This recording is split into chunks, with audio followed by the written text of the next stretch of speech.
يما من إذا دليت بابا تروح دوي تجيت يا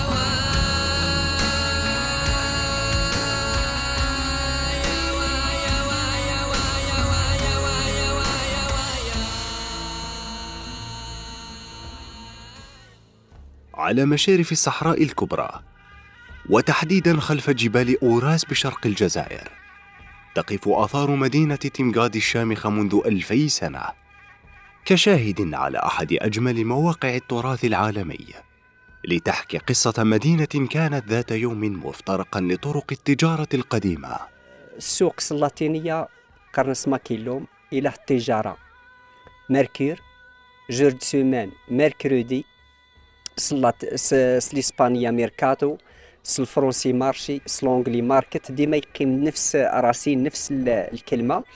ومعظم الأسواق ديال العالم الداسة قيم سواس اللي 4 انت كيوم مربوح يوم مقدس عند الرومان، ديما تسواق سواس اللي 4 تيلي ديس البينيفيس تيلي ديس التجارة، ويقيم غريميرا ذا يديه مقاد، والتجارة ذا ذيه مقاد قيم سي الوقت الرومان تقريبا داسة نفس الصبغة ديس القمح ديس الشعير ديس يزورين ديس لي زوليفيي ديس غاوسي وين قلنا يخدميه الانسان ذايا مكانين تشنين فوني فلور ديس تربيه حتى المواشي حقي مغريميرا ذي مقاد نفس الصبغه قلنا السي القديم الى يومنا هذا كهمقاد هلا منطقه معروفه مكيهني شكل اللي تواجد القوافل كامل تملقات ذي مقاد. Quand les Romains ils sont venus s'installer ici à Timgad, quand même ils ont choisi Timgad pas pour rien. Ils sont restés 6 siècles. Ils sont venus en amis. Ils ont donné la citoyenneté aux Berbères qui étaient là, aux Chaoui. Ils leur ont donné la citoyenneté. Et ils ont vécu ensemble. Ils sont mariés ensemble. Et ils ont créé à tout un monde, à eux, des familles dans cette région. Berbéro-romaine, moi je dirais. جين يوذانا استقطبن ذايا عاشني سن رفضن العادات والتقاليد رفضن فلان غمنا وكلش هو لا ديس اندماج حتى يميرا بالشكل الرومان روحا انني ذابوا هنايا يعني في سين ذايا تقرا المجتمع النوميدي الدميرا متشاك هو ثلاين الرومان كلمات لاتينيه وظلاتا رفضن اولا حتى من تمازيغ تشاويث نوميديين الدميرا تستعمل الى يومنا هذا دي الطاليان. Parce que actuellement nos générations, nos jeunes d'aujourd'hui, ils savent pas tout ça de l'histoire parce qu'ils sont désintéressés de notre histoire. Et je dirais Timgad c'est tout un patrimoine ici. Il n'est pas que seulement romain ou algérien.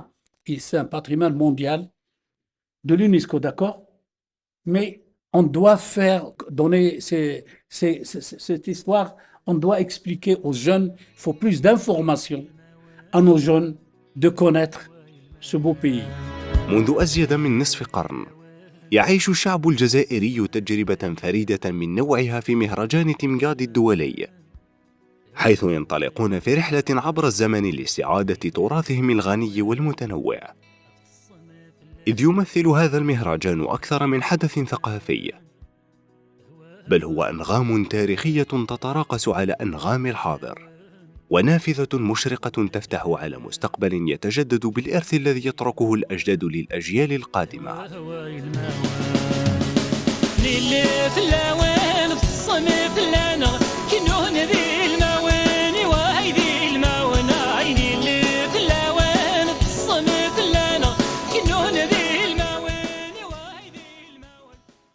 يا دتي الحفلة تنتين أشخاص خير قبر البارود السوالة أنا الحفلة خير زي كانت.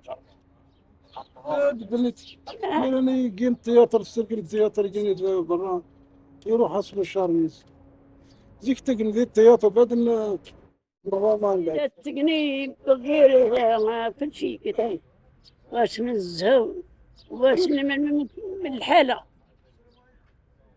قلت تاخير ثالو عندك إلا بجا مقارنة حما ومعزة ديار ذا ديار ذا مليح خلا على ودير حتى على ودير بركان والخلات نساء انتي قران ستصرعو هذه كل برودة السبل أنا ما حشر فرح إيه حبوي إيه أنت بدان زنزة بس هنا أروح أنتظر قسنت أنا تعتمد ودي أتروح. في الختام، يمكن القول أن تيمغاد ليست مجرد مدينة قديمة طواها الزمن، بل كانت بمثابة بوتقة تنصهر فيها الثقافات واللغات والأديان. باختصار، تيمغاد هي قطعة صغيرة من فسيفساء كبيرة، وعنوانها التراث الإنساني العالمي.